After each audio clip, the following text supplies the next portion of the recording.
नमस्कार। आज हमारे साथ है मंजीत डागर जी और उनसे पूछते हैं जो बड़े बड़े खुलासे हो रहे हैं उसके बारे में। महाराष्ट्र की अगर बात की जाए तो महाराष्ट्र में एक के बाद एक बड़े बड़े खुलासे हो रहे हैं, जिसमें 100 करोड़ की वसूली का अभी नाम नया आया है, जिसमें खुद ही परमबीर सिंह जो फॉर्मर कमिश्नर थे मुंबई पुलिस के, उन्होंने साफ उगल दिया है या उनके मुंह से आ चुका है सच सामने कि मुंबई के गृह मंत्री अनिल देशमुख का नाम लिया 100 करोड़ की वसूली के लिए। क्या कहेंगे इस बारे में? मैं ये कहना चाहता हूँ कि इतना गंभीर आरोप है। परमबीर सिंह ने 100 करोड़ का आरोप लगाया कि वसूली कर रहे हैं। अभी शरद पवार ने प्रेस कॉन्फ्रेंस करके ये कह दिया है कि 100 करोड़ या वगैरह वगैरह ऐसे वसूली तो हास्यास्पद है। इसका मतलब क्या कह रहे हैं? कह रहे हैं ये छोटी मोटी रकम है। ये तो लेटर में लिखी गई है, वो लेटर भी हमारे पास है। परमबीर सिंह ने जो लेटर उद्धव ठाकरे को लिखा है उस लेटर की कॉपी है हमारे पास में। सिर्फ 100 करोड़ की नहीं है इसके अंदर सिर्फ बात। इसके अंदर तो ये पता क्या कह रहा, अभी अपना दामन बचाने की जो बात कर रहे हैं ना, उद्धव ठाकरे कह रहा मुझे कुछ पता नहीं, उधर शरद पवार कह रहा मुझे कुछ पता नहीं। तो हम जवाब दे दें। इस लेटर के अंदर लिखता है परमबीर सिंह कि मैंने इन बातों की जो जानकारी है, मैं लाइन पढ़ देता हूँ। इसके अंदर वो कहता है, I have similarly briefed the honourable deputy chief minister of Maharashtra and I had pointed out several misdeeds and malpractices being indulge into by the honourable home minister. कि मैंने डिप्टी चीफ मिनिस्टर और home minister को इस विषय में जानकारी दे दी। और उससे भी आगे कह रहा है, ये कह रहा है कि the president of Nationalist Congress Party Shri Sharad Pawar and other senior ministers also about the misdeeds and malpractice. जितनी वहाँ पर ये भ्रष्टाचार के काम हो रहे हैं इन सब की जानकारी मैंने शरद पवार, दूसरे सीनियर लीडर्स, उद्धव ठाकरे, इन सबको दे दी। लेटर के अंदर लिखा। अब ये कहते घूमे बेशक कि हमें पता नहीं है, ये परमबीर सिंह ने इसके अंदर लिखा है। ये सबूत बता रहा हूँ मैं आपको। ये पॉइंट नंबर 6 है, इस लेटर का पॉइंट नंबर 6 है। और इसकी पूरी कॉपी है, 8 पेज का पूरा लेटर है। उसकी 2-4 लाइनें चला रहे हैं चैनल वाले, ये इनको छिपाते घूम रहे हैं। अच्छा, दूसरी बात ये है, देखिए ये जो सारा मामला, पूरे देश की नज़र इस बात पे, मुकेश अंबानी से क्या चाहते थे लोग? मुकेश अंबानी से क्या चाहते हैं? खेल तो सारा ये पूरी मीडिया में एक बात को बहुत छुपाया जा रहा है, और वो ये है कि मुकेश अंबानी के घर के बाहर विस्फोटक रखने का क्या मीनिंग है? इनकी राजनीति तो एक तरफ है, उससे क्या चाहते हैं? देखो क्या है कि हमारे जो सोर्सेस हैं उससे हमें जो जानकारी है, हज़ारों करोड़ रुपए मुकेश अंबानी से कुछ लोग चाहते हैं। हो सकता है वो दुबई में बैठे हों, हो सकता है वो बॉम्बे में बैठे हों, ये तो NIA की जांच का विषय है। लेकिन हमारे पास सोर्सेस से जो इन्फॉर्मेशन है, कुछ लोग मुकेश अंबानी से हज़ारों करोड़ रुपए चाहते हैं। 100 करोड़ की छोटी मोटी चीज़ें जो मीडिया में चल रही हैं, ये तो सिर्फ दिखाने के लिए, हाथी के दांत नहीं, अंदर जो असली दांत है वो हज़ारों करोड़ का मामला है, समझ लेना। दूसरा, ये बहुत बड़ा खुलासा कर रहा हूँ मैं, एक्सक्लूसिव बता रहा हूँ ये बात आपको। दूसरी बात तो सुन लीजिए आप।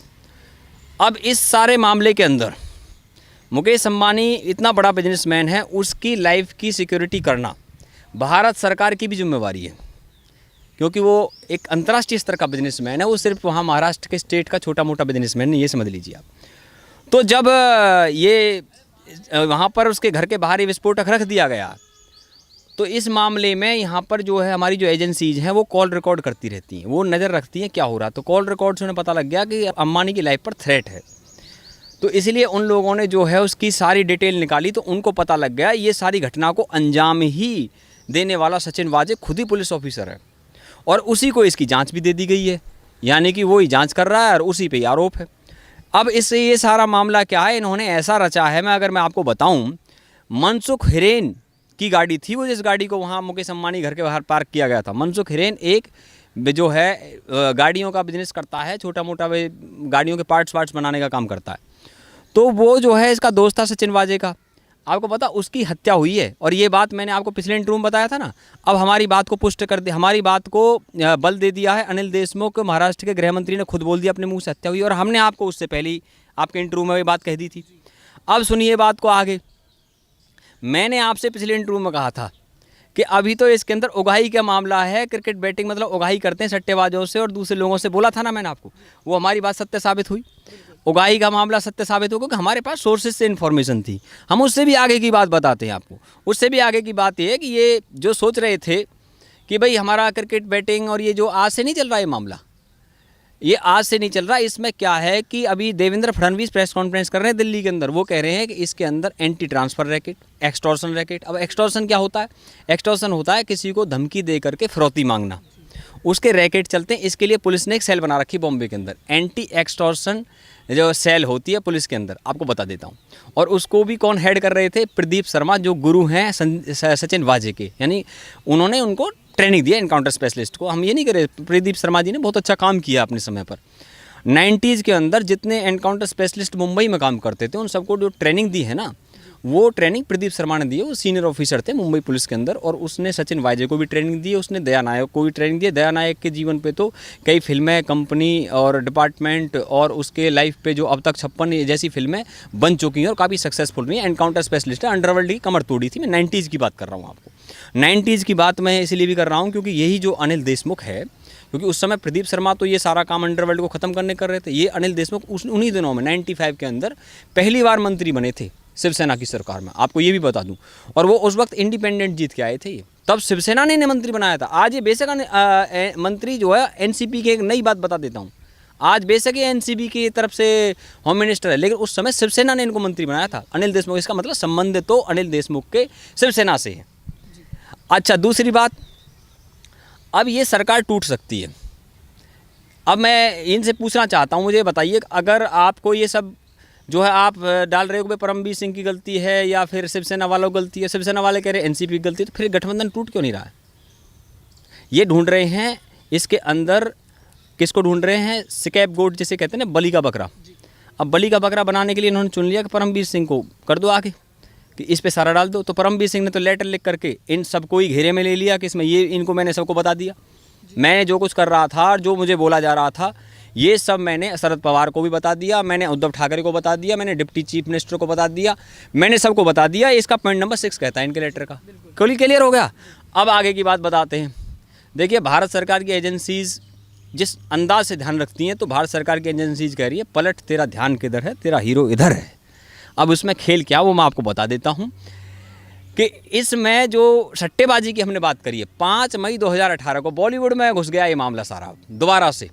ये के सबके जो है ना, पॉलिटिक्स, बॉलीवुड, अंडरवर्ल्ड और मुंबई पुलिस के अधिकारी, उनका एक नेक्सस है।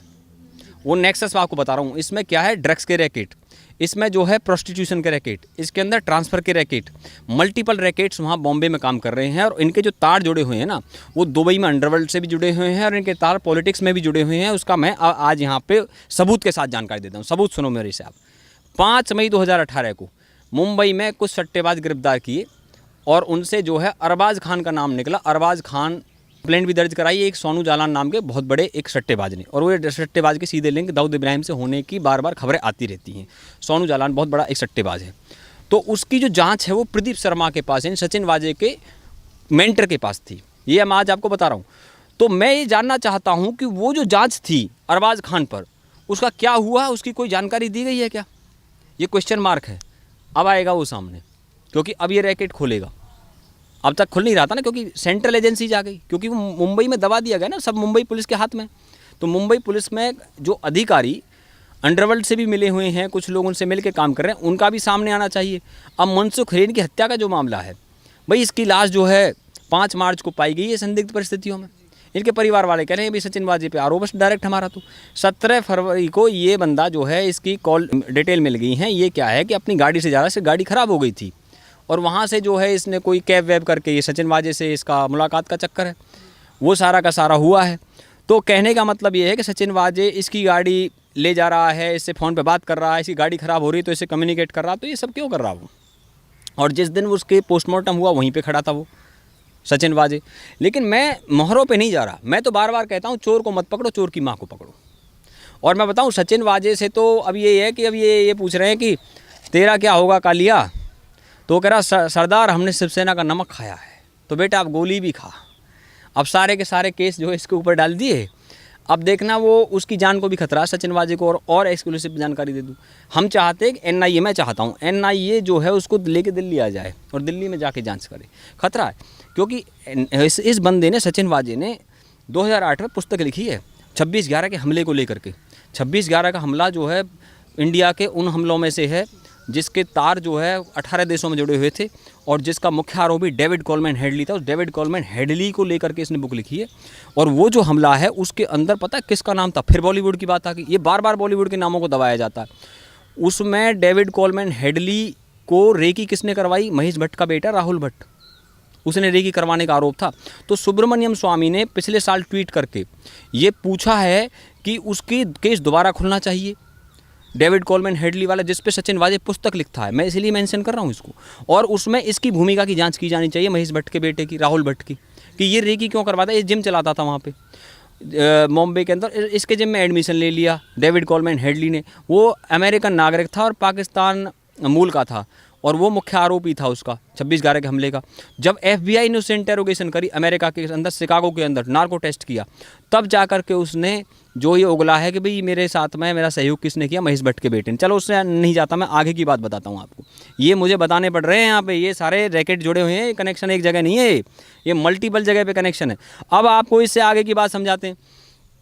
मसला सारा ये हो रहा है कि भाई ये जो घालमेल है ना इनका, जो मुंबई में बड़ी बड़ी पार्टियां होती हैं, उन पार्टियों में मुंबई पुलिस के लोग जाते हैं, बॉलीवुड के लोग जो वो पार्टियां करते हैं, ड्रग्स चलता है उनके अंदर, उनमें अंडरवर्ल्ड के लोग भी आते हैं, उसमें पॉलिटिक्स के लोग भी आते हैं, आपको हम बता दें। और ऐसे ऐसे करेक्टर हैं, अगर मैं नाम लूँ, एक करेक्टर मैं आपको बता रहा हूँ, जो है कॉर्नर स्टोन कंपनी का CEO है बंटी सचदेव। ये बंदा ब्रांड को मैनेज करता, विराट कोहली, KL राहुल, रविंद्र जडेजा और हरियाणा की जाट छोरी विनेश फोगाट का ब्रांड मैनेज करता है। और इसी की कंपनी में दिशा सालियान काम करती थी, इसलिए मैं इसका नाम ले रहा हूँ। इन्होंने क्या किया है कि इनकी कंपनियों में काम करने वाले जो एम्प्लॉई हैं, अगर उनकी कहीं पे संदिग्ध परिस्थिति में मौत हो जाती है, तो जब इनसे इंटेरोगेशन होती है तो ये उसको सुसाइड ही क्यों बताते हैं? ये बहुत बड़ा क्वेश्चन है। और मैंने पिछले इंटरव्यू में आपको बताया था कितनी हत्याओं को इन्होंने सुसाइड साबित कर दिया है। और इसका मैं लंबा नहीं जाता, इसमें मैं आपको थोड़ा सा टाइम लेके और एक लाइन में मैं इसका ब्रीफ कर देता हूँ, ऑडियंस के लिए ज़रूरी है। 5 अप्रैल 1993 को दिव्या भारती की संदिग्ध परिस्थितियों में मौत हुई। आरोप लगा साजिद नाडियाडवाला पे। 98 के अंदर उसकी फाइल, उसकी क्लोजर रिपोर्ट बंद कर दी गई। सवाल जितने थे, उसके शरीर में अल्कोहल मिला दिव्या भारती के, और वो इतने उस फ्लोर से ऐसे कैसे गिर गई, तो उस सवालों के जवाब आज तक नहीं मिले, क्वेश्चन मार्क लगा हुआ। Point number 1। पॉइंट नंबर 2, 3 जून 2013 को जिया खान की संदिग्ध परिस्थितियों में मौत हुई, और उसमें UK का एक फॉरेंसिक एक्सपर्ट हायर किया, राबिया खान ने, जो उसकी माँ थी जिया खान की, और वो एक्ट्रेस भी रह चुकी है, ये भी समझ लेना आप। यानी बॉलीवुड के लोगों से उसके संपर्क थे। इसके उस UK का एक्सपर्ट वो लेके आई जिया खान के जो है फॉरेंसिकली यहाँ चोटों के निशान मिल गए उसको, और उसने उसे मर्डर बता दिया। उसकी अभी तक CBI जांच कर रही है।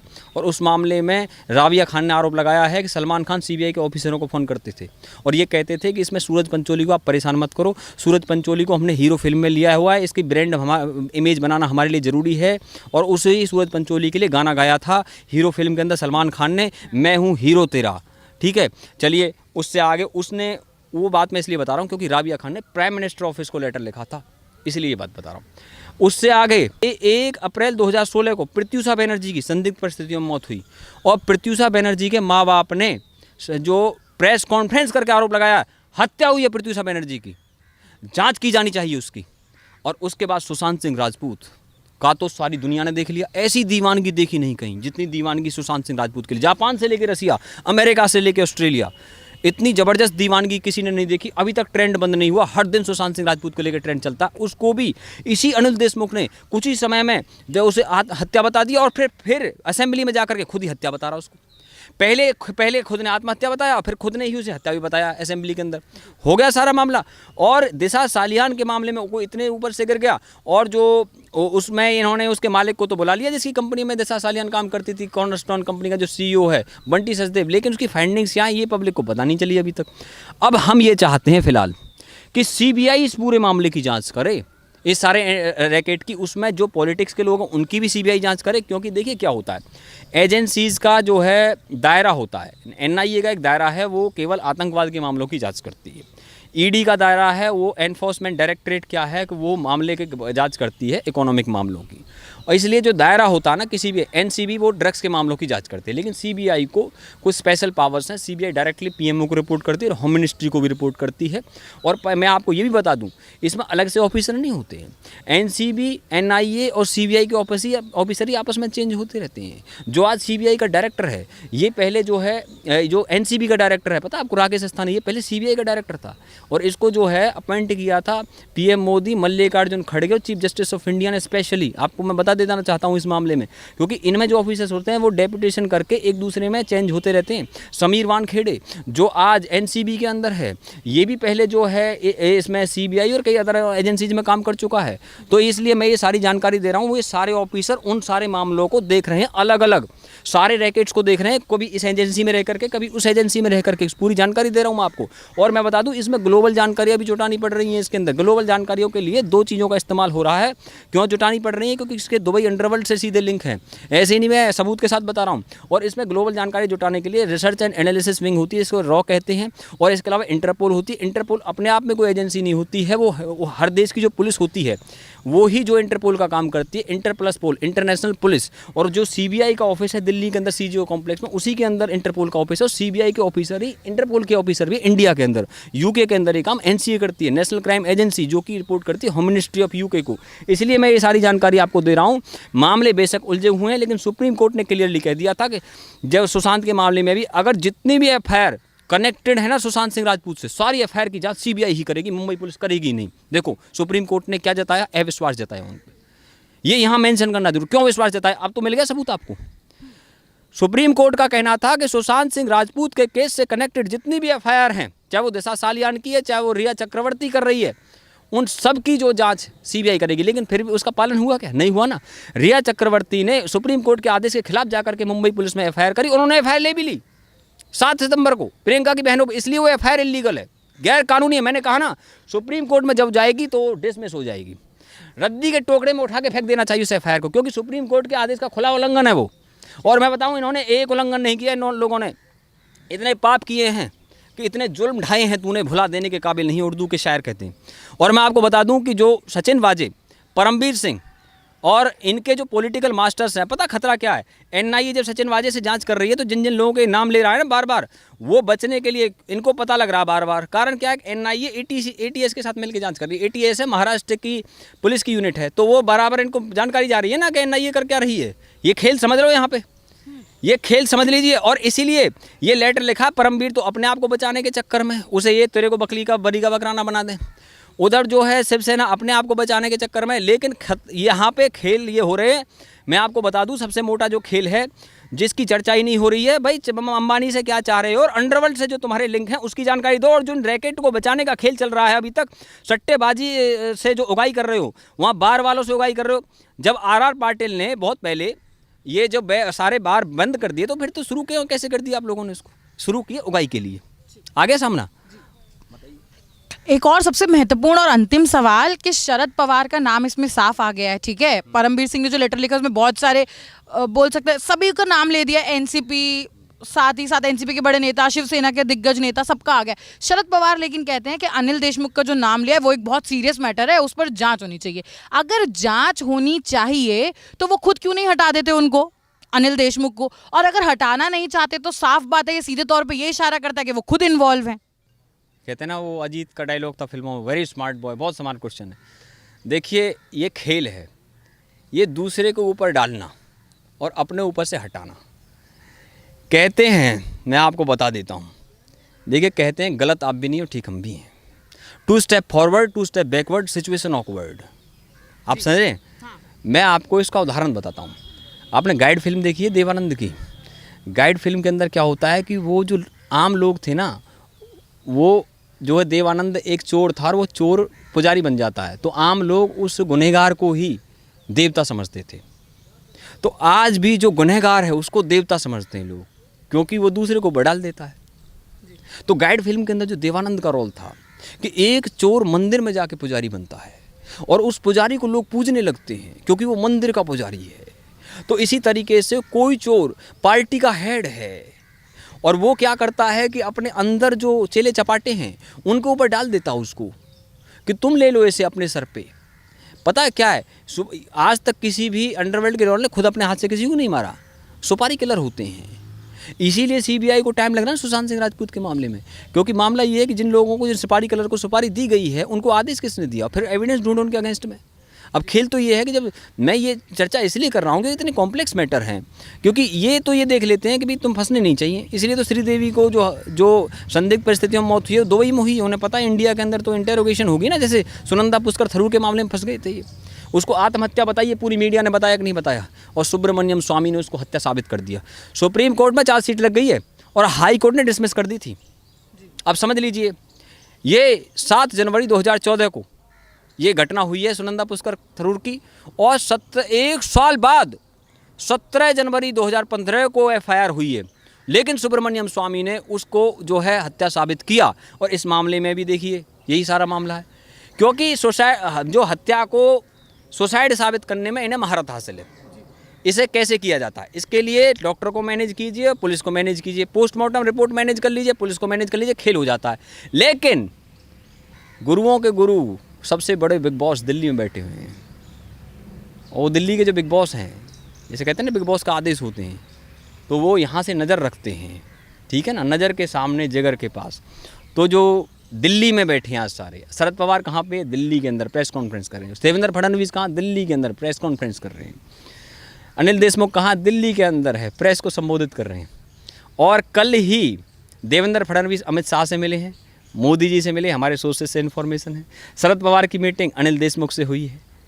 आप ये सब खेल क्यों हो रहे हैं? ये खेल इसलिए हो रहे हैं कि NIA की जांच में इतने बड़े चेहरे आ चुके हैं। सचिन वाजे ऐसे ऐसे नाम ले रहा है कि उसकी जान को खतरा पैदा हो गया है। इसलिए हम चाहते हैं NIA उसको यहाँ लेकर के आ जाए, क्योंकि देखिए जो सेंट्रल एजेंसी होती है वो उसकी रिपोर्ट फिर यहाँ होम मिनिस्ट्री के ऑफिसर्स को दे देती है, उनसे पूछती हैं बताइए क्या करना है इसमें, तो फिर वो आगे इंस्ट्रक्शन देते हैं इसमें आगे कैसे बढ़ना है। तो मैंने यहाँ देखो आपको सारा बताया है उस समय से लेकर के यहाँ तक का। अब हम ये चाहते हैं क्रिकेट, बॉलीवुड, पॉलिटिक्स, अंडरवर्ल्ड, इनका जो नेक्सस है, इस पूरे नेक्सस की जांच होनी चाहिए। जो फिरौती के जितने भी रैकेट हैं, जो स्टोरियों से भी उगाते हैं, सट्टेबाजों से भी उगाते हैं, जो बिजनेसमैनों से भी पैसा उगाते हैं हज़ारों करोड़ में, ये 100 करोड़ क्या है, ये क्या आफत है, कुछ नहीं है, ये दुनिया को दिखाने के लिए है। हज़ारों करोड़ में जो जा रहा है उसका पता लगना चाहिए ना, ये कहाँ जा रहा है। ड्रग्स का जो काम है, अंडरवर्ल्ड का काम है ड्रग्स का, तो उसमें तो NCB चार्जशीट लगा दी उसमें। एक चीज़ के लिए तो चलो एप्रिसिएशन बनता भारत सरकार का कि उन्होंने इतना बड़ा काम किया इस देश की पीढ़ियों को ड्रग्स से बचाने के लिए। ड्रग्स के बड़े बड़े पैडलर्स, बड़े बड़े जो धंधेबाज हैं उनको अंदर किया है। लेकिन अब हम क्या चाहते, वो एक डायलॉग था ना, हम क्या चाहते, आज़ादी, हम लेके रहेंगे आज़ादी, और जो महाराष्ट्र वाले ना देंगे आज़ादी तो दिल्ली वाले देंगे आज़ादी, तो हम तो आज़ादी चाहते हैं। देखिए सबसे इम्पोर्टेंट जो चीज़ है, इस लेटर के बारे में मैंने आपको ये सब बातें बताई। अब सबसे इम्पोर्टेंट चीज़ सुन लीजिए अब इस लेटर के बारे में। इस लेटर में जो परमवीर सिंह के साइन नहीं हैं, एक कमिश्नर, एक जो है सीनियर IPS ऑफिसर लेटर लिखता है, चीफ मिनिस्टर को साइन ही नहीं है, इसका मतलब। और ये इसकी एक copy chief minister Uddhav Thackeray को गई है, एक कॉपी गई है इसकी गवर्नर को, राज्यपाल को गई है। और इतना ही नहीं है, मैं आपको बता दूं, इसमें ये additional chief secretary home department को जो कह रहे ना हमें पता नहीं है, उनको भी गई कॉपी इसकी। और ये लेटर का यहाँ है। मैं चाहता हूँ कि ये स्क्रीन पे आप दिखाएं इसको, और देश के लोगों को ये दिखे कि इसमें ये नहीं है। और ये जिस email ID से भेजा, हॉटमेल वगैरह से, ऑफिशियल ID होती है अपनी, होम डिपार्टमेंट की होती है, पुलिस डिपार्टमेंट की होती है, और उसका अपना सर्वर होता है कि उसमें ऐसा करके भी @SIC @NIC उनका अपना सर्वर होता है, उस पर होती है। लेकिन वो अपने सर्वर पे नहीं है, वो पब्लिक सर्वर हॉटमेल, जीमेल ऐसे सर्वर से की गई है, वो वैलिड नहीं है। अभी तो पहले उसी की जांच होगी। इस लेटर में क्या घपला है, इसका भी ये बचने का तरीका निकाला है कि अगर फंस जाए तो कह देना कि हमने नहीं किया, किसी ने कर दिया। ये इसलिए कर रहे हैं ये सारे खेल को, समझ लीजिए इसको। धन्यवाद।